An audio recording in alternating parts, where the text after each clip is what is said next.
Generate ಮಾಡಿರೋ ಚಾಲನ್ನ ಹೆಂಗೆ ನಾವು ವಾಟ್ಸಪ್ ಥ್ರೂ ಶೇರ್ ಮಾಡೋದು ಡಿಜಿಟಲ್ ಫಾರ್ಮಲ್ಲಿಂದ ನೋಡೋಣ. ಓಕೆ, ಅದಕ್ಕೆ ನೀವು ಫಸ್ಟು ನೀವು ಆಲ್ರೆಡಿ ಇಂಟರ್ನೆಟ್ ಇದಕ್ಕೆ ಶೇರ್ ಮಾಡಿರ್ತೀರ ಹಾಟ್ಸ್ಪಾಟ್ ಥ್ರೂ. ಇಂಟರ್ನೆಟ್ ಕನೆಕ್ಟ್ ಆಗಿದ್ದರೆ ಇಲ್ಲಿ ಗ್ರೀನ್ ಕಲರ್ ಸಿಂಬಲಲ್ಲಿ ಇರುತ್ತೆ. ಓಕೆ, ಇಲ್ಲಾಂದರೆ ಇದು ರೆಡ್ಡಲ್ಲಿ ತೋರಿಸುತ್ತೆ ಈ ವೈಫೈ ಮಾರ್ಕ್. ನೆಕ್ಸ್ಟು ಮೆನುಗೆ ಹೋಗಿ ಇಲ್ಲಿ ವಾಟ್ಸಪ್ ಅಪ್ಲಿಕೇಶನ್ ಎಲ್ಲ ಓಪನ್ ಮಾಡ್ಕೊಳ್ಳಿ. ಇದನ್ನು ರೀಲೋಡ್ ಒಂದ್ಸಲಿ ಪ್ರೆಸ್ ಮಾಡಿದ್ರೆ ನಿಮಗೆ ಈ ಥರ ಲೋಡ್ ಆಗುತ್ತೆ. ಓಕೆ, ಇದರಲ್ಲಿ ನಿಮ್ಗೊಂದು QR ಕೋಡ್ ಜನ್ರೇಟ್ ಆಗುತ್ತೆ.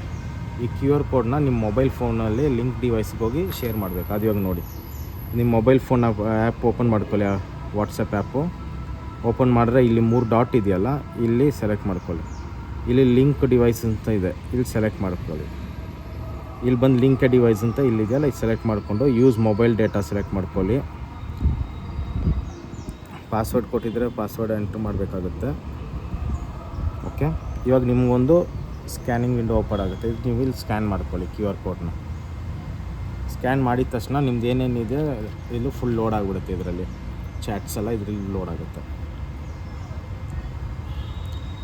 ಸೊ ಒನ್ಸ್ ಇವಾಗ ಲೋಡ್ ಆದಮೇಲೆ ಇವಾಗ ನಿಮ್ಗೆ ಯಾರಿಗಾದ್ರೂ ಕಳಿಸ್ಬೇಕು, ಇಲ್ಲಾಂದರೆ ಯಾರಿಗಾದ್ರೂ ಶೇರ್ ಮಾಡಬೇಕೆಲ್ಲ ಗ್ರೂಪಿಗೆ ಶೇರ್ ಮಾಡ್ಬೋದು, ಪರ್ಟಿಕ್ಯುಲರ್ ನಂಬರ್ಗೆ ಶೇರ್ ಮಾಡ್ಬೋದು. ಇವಾಗ ವಾಟ್ಸಪ್ಪಲ್ಲಿ ಹೆಂಗೆ ಒಂದು ಫೋಟೋ ವೀಡಿಯೋ PDF ಎಲ್ಲ ಶೇರ್ ಮಾಡ್ತಿರೋ ಸೇಮ್ ಪ್ರೊಸೀಜರು. ಸೆಲೆಕ್ಟ್ ಮಾಡ್ಕೊಳ್ಳಿ. ಇಲ್ಲಿ ನೀವು PDF ಅಂತ ಸೆಲೆಕ್ಟ್ ಮಾಡಿಕೊಂಡ್ರೆ ನಿಮ್ಮದು PDF ಏನೇನು ಜನ್ರೇಟ್ ಆಗಿದೆ ಅಲ್ಲಿ ತೋರಿಸುತ್ತೆ ಡೇಟ್ ಟು ಟೈಮ್ ವೈಸು. ಇವಾಗ ನಿಮ್ಗೆ ಸಪೋಸ್ ಇವ್ರಿಗೆ ಕಳಿಸ್ಬೇಕು ಅಂತ ಅಂದ್ಕೊಳ್ಳಿ. ಇಲ್ಲಿಗೆ ಬಂದ್ಬಿಟ್ಟು ಇದನ್ನ ಲಾಂಗ್ ಪ್ರೆಸ್ ಮಾಡಿದ್ರೆ ಒಂಥರ ಬ್ಲ್ಯಾಕ್ ಕಲರ್ ಬಾಕ್ಸ್ ಒಂದು ಹೈಲೈಟ್ ಆಗುತ್ತೆ.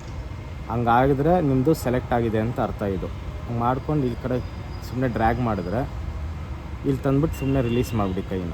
ಸೊ ಅದು ಇಲ್ಲಿಗೆ ಲೋಡ್ ಆಗುತ್ತೆ. ನೆಕ್ಸ್ಟ್ ನೀವು ಸೆಂಡ್ ಅಂತ ಕೊಟ್ಟರೆ